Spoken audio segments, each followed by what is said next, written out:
Hi friends, media ಜಗತ್ತಿಗೆ ಸ್ವಾಗತ. Friends, BJP ನಾಯಕ ಬಸನಗೌಡ ಪಾಟೀಲ್ ಯತ್ನಾಳ್ ಮತ್ತು ದಿಂಗಾಲೇಶ್ವರ ಸ್ವಾಮೀಜಿಗಳ ಮಧ್ಯೆ ಕಳೆದ ಕೆಲ ವರ್ಷಗಳಿಂದ ಭಾರಿ ವಾಕ್ಸಮರ ನಡೀತಿದೆ. ದಿಂಗಾಲೇಶ್ವರ ಶ್ರೀಗಳು ಪೇಮೆಂಟ್ ಗಿರಾಕಿ, ಅವರು ದಿಂಗಾಲೇಶ್ವರ ಅಲ್ಲ ದಂಗಾಲೇಶ್ವರ ಅಂತ ಯತ್ನಾಳ್ ಕಿಡಿಕಾರಿದ್ರೆ, ಯತ್ನಾಳ್ದು ಮೆದುಳಿಲ್ಲದ ದೇಹ, ಅವರ ವ್ಯಕ್ತಿತ್ವ ಏನು ಅಂತ ಇಡೀ ರಾಜ್ಯಕ್ಕೆ ಗೊತ್ತು ಅನ್ನೋದು ದಿಂಗಾಲೇಶ್ವರ ಶ್ರೀಗಳ ಮಾತು. ಹಾಗಿದ್ರೆ ಇವರ ವೈರತ್ವಕ್ಕೆ ಕಾರಣವೇನು? ಶ್ರೀಗಳ ವಿರುದ್ಧ ಯತ್ನಾಳ್ಗೆ ಸಿಟ್ಯಾಕೆ? ಇಬ್ಬರ ಕುರಿತು ಕೆಲವೊಂದು ಇಂಟ್ರೆಸ್ಟಿಂಗ್ ವಿಚಾರಗಳನ್ನ ಈ ವಿಡಿಯೋದಲ್ಲಿ ತೋರಿಸ್ತೀವಿ, ಕೊನೆವರೆಗೂ ನೋಡಿ. ಅದಕ್ಕೂ ಮುನ್ನ ನೀವಿನ್ನು ನಮ್ಮ ಚಾನೆಲ್ಗೆ ಸಬ್ಸ್ಕ್ರೈಬ್ ಆಗಿಲ್ಲ ಅಂದ್ರೆ ಈಗಲೇ ಸಬ್ಸ್ಕ್ರೈಬ್ ಆಗಿ. ದಿಂಗಾಲೇಶ್ವರ ಮೇಲೆ ಯತ್ನಾಳ್ಗೆ ಸಿಟ್ಯಾಕೆ? ಫ್ರೆಂಡ್ಸ್, ಗದಗ ಜಿಲ್ಲೆ ಶಿರಹಟ್ಟಿಯ ಫಕೀರೇಶ್ವರ ಮಠದ ದಿಂಗಾಲೇಶ್ವರ ಸ್ವಾಮೀಜಿ ಅಂದ್ರೆ ಬಸನಗೌಡ ಪಾಟೀಲ್ ಯತ್ನಾಳ್ಗೆ ಹಲವು ವಿಚಾರಗಳಲ್ಲಿ ಆಗಿ ಬರಲ್ಲ. ಅದರಲ್ಲಿ ಒಂದೇನಂದ್ರೆ ಯಡಿಯೂರಪ್ಪ ಮತ್ತು ದಿಂಗಾಲೇಶ್ವರ ಶ್ರೀಗಳು ಆಪ್ತರು ಅನ್ನೋದು. 2021ರಲ್ಲಿ ಯಡಿಯೂರಪ್ಪರನ್ನ ಸಿಎಂ ಸ್ಥಾನದಿಂದ ಕೆಳಗಿಳಿಸಲು ಬಿಜೆಪಿ ಹೈಕಮಾಂಡ್ ಮುಂದಾದಾಗ ದಿಂಗಾಲೇಶ್ವರ ಶ್ರೀ ಸೇರಿದಂತೆ ಹಲವು ಸ್ವಾಮೀಜಿಗಳು ಬಿಎಸ್ವೈ ಭೇಟಿಯಾಗಿ ಶಕ್ತಿ ಪ್ರದರ್ಶನ ಮಾಡಿದ್ರು. ಯಡಿಯೂರಪ್ಪರನ್ನ ಮುಖ್ಯಮಂತ್ರಿ ಸ್ಥಾನದಿಂದ ಕೆಳಗಿಳಿಸಿದ್ರೆ ರಾಜ್ಯದಲ್ಲಿ ಬಿಜೆಪಿ ಸರ್ವನಾಶ ಆಗುತ್ತೆ ಅಂತೆಲ್ಲ ಅಭಿಪ್ರಾಯ ಪಟ್ಟಿದ್ರು. ಆದ್ರೆ ಇದೆಲ್ಲ ದಿಂಗಾಲೇಶ್ವರ ಶ್ರೀಗಳ ಮೂಲಕ ಯಡಿಯೂರಪ್ಪ ಮತ್ತು ವಿಜೇಂದ್ರ ದುಡ್ಡು ಕೊಟ್ಟು ಮಾಡಿಸಿದ ಡ್ರಾಮಾ ಅನ್ನೋ ಅರ್ಥದಲ್ಲಿ ಯತ್ನಾಳ್ ಈ ಹಿಂದೆ ಹೇಳಿಕೆ ಕೊಟ್ಟಿದ್ರು. ಇದಲ್ಲದೆ ಪಂಚಮಸಾಲಿ ಲಿಂಗಾಯತ ಸಮುದಾಯಕ್ಕೆ 2A ಮೀಸಲಾತಿ ಕೊಡಿಸಲು ಪ್ರಾಮಾಣಿಕವಾಗಿ ಹೋರಾಡಿದ ಸ್ವಾಮೀಜಿ ಅಂದ್ರೆ ಅದು ಕೂಡಲ ಸಂಗಮದ ಜಯಮೃತ್ಯುಂಜಯ ಸ್ವಾಮಿಗಳು ಮಾತ್ರ. ಉಳಿದವರೆಲ್ಲ ಬುಕ್ಕಿಂಗ್ ಗಿರಾಕಿಗಳು, ದುಡ್ಡಿಗಾಗಿ ಕೆಲಸ ಮಾಡೋರು ಅಂತ ಯತ್ನಾಳ್ ಹೇಳಿದ್ದು ಉಂಟು. ಇನ್ನು 2024ರ ಲೋಕಸಭೆ ಚುನಾವಣೆಗೆ ಧಾರವಾಡ ಕ್ಷೇತ್ರದಿಂದ ದಿಂಗಾಲೇಶ್ವರ ಶ್ರೀಗಳು ಪಕ್ಷೇತರರಾಗಿ ನಿಲ್ಲಲು ಮುಂದಾದಾಗ ಇವರು ಪೇಮೆಂಟ್ ತಗೊಂಡು ಎಲೆಕ್ಷನ್ಗೆ ನಿಂತಿರ್ಬೇಕು ಅಂತ ಆರೋಪಿಸಿದ್ರು ಯತ್ನಾಳ್. ಇಷ್ಟಕ್ಕೆ ಸುಮ್ಮನಾಗದೆ ಇವರನ್ನ ಕಣಕ್ಕಿಳಿಸಲು ಮುಂದಾಗಿದ್ದು ಅಪ್ಪ ಮಕ್ಕಳು ಅನ್ನೋ ಮೂಲಕ ಮತ್ತೊಮ್ಮೆ ಯಡಿಯೂರಪ್ಪ ಮತ್ತು ವಿಜೇಂದ್ರ ಕಡೆ ಬೊಟ್ಟು ಮಾಡಿದ್ರು. ಆದ್ರೆ ಇದೆಲ್ಲ ಸುಳ್ಳು. ಮಠಾಧೀಶರಿಗೆ ಹಣದ ಅವಶ್ಯಕತೆ ಇರಲ್ಲ, ನಂಗೆ ಹೆಂಡತಿ ಮಕ್ಕಳಿಲ್ಲ, ಮತ್ಯಾಕೆ ದುಡ್ಡು ಬೇಕು, ನಾನು ಹಣ ತಗೊಂಡಿದ್ದು ನಿಜ ಅಂತಾದ್ರೆ ಸಾಬೀತುಪಡಿಸಲಿ ಅಂತ ಯತ್ನಾಳ್ಗೆ ಸವಾಲೆಸೆದ್ರು ದಿಂಗಾಲೇಶ್ವರ ಶ್ರೀ. ಹಾಗಿದ್ರೆ ಇವರಿಬ್ಬರ ಆಸ್ತಿ, ಅನುಭವ, ಶಿಕ್ಷಣ, ಪೊಲೀಸ್ ಕೇಸ್ಗಳು ಏನ್ ಹೇಳುತ್ತೆ ಅಂತ ನೋಡ್ತಾ ಹೋಗೋದಾದ್ರೆ, ವಯಸ್ಸು ಬಸನಗೌಡ ಪಾಟೀಲ್ ಯತ್ನಾಳ್ಗೆ 60 ವರ್ಷ, ದಿಂಗಾಲೇಶ್ವರ ಶ್ರೀಗೆ 48 ವರ್ಷ. ಸೊ ವಯಸ್ಸಲ್ಲಿ ಯತ್ನಾಳೆ 12 ವರ್ಷ ದೊಡ್ಡವರು. ಶಿಕ್ಷಣ, ಯತ್ನಾಳ್ ಬಿಕಾಂ ಪದವಿ ಪಡೆದಿದ್ದಾರೆ, ದಿಂಗಾಲೇಶ್ವರ ಶ್ರೀಗಳು SSLCಯಲ್ಲಿ ಫೇಲ್ ಆಗಿದ್ದಾರೆ. ಹುದ್ದೆ ಬಸನಗೌಡ ಪಾಟೀಲ್ ಯತ್ನಾಳ್ ವಿಜಯಪುರ ನಗರ ಕ್ಷೇತ್ರದ ಬಿಜೆಪಿ ಎಂಎಲ್ಎ, ದಿಂಗಾಲೇಶ್ವರ ಶ್ರೀಗಳು ಗದಗ ಜಿಲ್ಲೆ ಶಿರಹಟ್ಟಿಯ ಫಕೀರೇಶ್ವರ ಮಠದ ಸ್ವಾಮೀಜಿ. ರಾಜಕೀಯ ಅನುಭವ 1994ರಿಂದ ಚುನಾವಣಾ ರಾಜಕೀಯದಲ್ಲಿರೋ ಯತ್ನಾಳ್ 3 ಸಲ ಎಂಎಲ್ಎ ಆಗಿ, 2 ಸಲ ಸಂಸದರಾಗಿ, 1 ಸಲ ಎಂಎಲ್ಸಿ ಆಗಿ, 1 ಸಲ ಕೇಂದ್ರ ಸಚಿವರಾಗಿದ್ದಾರೆ. ದಿಂಗಾಲೇಶ್ವರ ಶ್ರೀಗಳು ಇದುವರೆಗೆ ಚುನಾವಣೆಗೆ ಸ್ಪರ್ಧಿಸಿಲ್ಲ. 2024ರ ಲೋಕಸಭೆ ಚುನಾವಣೆಗೆ ಪಕ್ಷೇತರ ಅಭ್ಯರ್ಥಿಯಾಗಿ ನಾಮಪತ್ರ ಸಲ್ಲಿಸಿ ಬಳಿಕ ಕಣದಿಂದ ಹಿಂದೆ ಸರಿದ್ರು.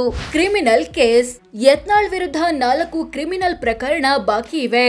ಇವುಗಳು ವಂಚನೆ, ಫೋರ್ಜರಿ, ಬೇರೆಯವರ ಮನೆಗೆ ಅಕ್ರಮ ಪ್ರವೇಶ, ಮಾನಹಾನಿ ಮುಂತಾದ ಆರೋಪಗಳಿಗೆ ಸಂಬಂಧಿಸಿದ್ದಾಗಿವೆ. ದಿಂಗಾಲೇಶ್ವರ ಶ್ರೀಗಳ ವಿರುದ್ಧ 3 ಕ್ರಿಮಿನಲ್ ಪ್ರಕರಣ ಬಾಕಿ ಇವೆ. ಇವುಗಳು ಅವಾಚ್ಯ ಶಬ್ದಗಳಿಂದ ಬೈದಿದ್ದು, ಜಾತಿ ನಿಂದನೆ, ಹಲ್ಲೆ, ಜೀವ ಬೆದರಿಕೆ ಮುಂತಾದ ಆರೋಪಗಳಿಗೆ ಸಂಬಂಧಿಸಿದ್ದಾಗಿವೆ. ಪತ್ನಿ ಮತ್ತು ಕುಟುಂಬ, ಯತ್ನಾಳ್ ಪತ್ನಿ ಹೆಸರು ಶೈಲಜಾ. ಇವರಿಗೆ ರಾಮನಗೌಡ ಪಾಟೀಲ್ ಮತ್ತು ಆದರ್ಶ ಪಾಟೀಲ್ ಎಂಬ ಮಕ್ಕಳಿದ್ದಾರೆ. ದಿಂಗಾಲೇಶ್ವರ ಶ್ರೀಗಳಿಗೆ ಮದುವೆಯಾಗಿಲ್ಲ. ವೈಯಕ್ತಿಕ ವಾಹನ, ಯತ್ನಾಳ್ ಕುಟುಂಬದ ಬಳಿ ಟೊಯಾಟಾ ಫಾರ್ಚುನರ್, ಕಿಯಾ ಕಾರ್ನಿವಲ್ ಮತ್ತು ಹುಂಡೈ ವರ್ಣ ಕಾರುಗಳಿವೆ.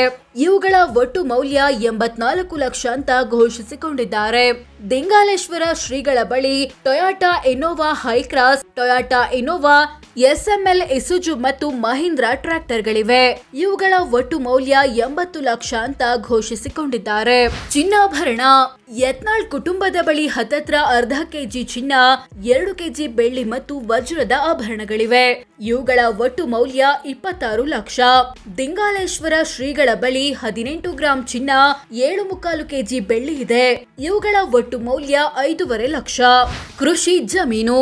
ಯತ್ನಾಳ್ ಕುಟುಂಬದ ಬಳಿ ವಿಜಯಪುರ ಜಿಲ್ಲೆಯಲ್ಲಿ 73 ಎಕರೆ ಕೃಷಿ ಜಮೀನು ಇದೆ. ಇವುಗಳ ಒಟ್ಟು ಮೌಲ್ಯ 1.12 ಕೋಟಿ ರೂಪಾಯಿ. ದಿಂಗಾಲೇಶ್ವರ ಶ್ರೀಗಳ ಹೆಸರಲ್ಲಿ ಗದಗ ಜಿಲ್ಲೆಯ ಬಾಳೆಹೊಸೂರಿನಲ್ಲಿ 23 ಎಕರೆ ಕೃಷಿ ಜಮೀನು ಇದೆ. ಇವುಗಳ ಒಟ್ಟು ಮೌಲ್ಯ 60 ಲಕ್ಷ. ಆದ್ರೆ ಟ್ರಸ್ಟ್ ಹೆಸರಲ್ಲಿರೋ ಆಸ್ತಿಯನ್ನ ದಿಂಗಾಲೇಶ್ವರ ಶ್ರೀಗಳು ತಮ್ಮ ವೈಯಕ್ತಿಕ ಆಸ್ತಿ ಅಂತ ಪರಿಗಣಿಸಿಲ್ಲ. ಟ್ರಸ್ಟ್ ನ ಆಸ್ತಿ ಲೆಕ್ಕ ಬೇರೆನೆ ಇದೆ ಅನ್ನೋದು ಗಮನಾರ್ಹ. ಕೃಷಿಯೇತರ ಭೂಮಿ. ಯತ್ನಾಳ್ ಕುಟುಂಬದ ಬಳಿ ವಿಜಯಪುರ ಜಿಲ್ಲೆಯಲ್ಲಿ 3 ಕೃಷಿಯೇತರ ಸೈಟುಗಳಿವೆ. ಇವುಗಳ ಒಟ್ಟು ಮೌಲ್ಯ 1.11 ಕೋಟಿ.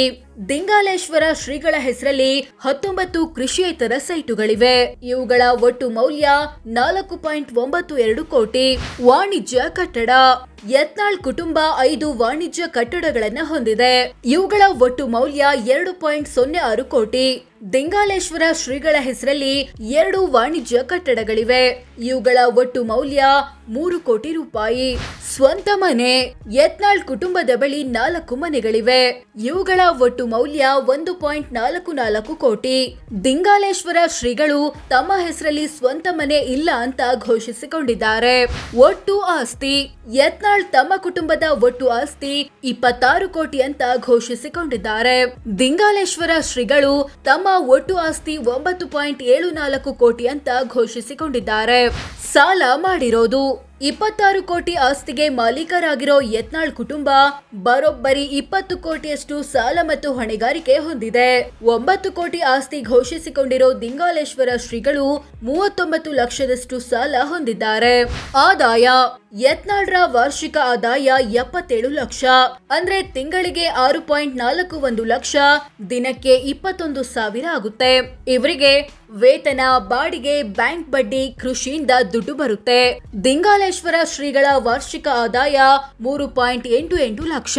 ಅಂದ್ರೆ ತಿಂಗಳಿಗೆ 32,000, ದಿನಕ್ಕೆ ಹೆಚ್ಚು ಕಮ್ಮಿ 1,000 ಆಗುತ್ತೆ. ಇವರಿಗೆ ಕೃಷಿ, ಬಾಡಿಗೆ ಮತ್ತು ಭಕ್ತರು ನೀಡುವ ಕಾಣಿಕೆಯಿಂದ ಆದಾಯ ಬರುತ್ತೆ. ಜಾತಿ ಅಥವಾ ಸಮುದಾಯ.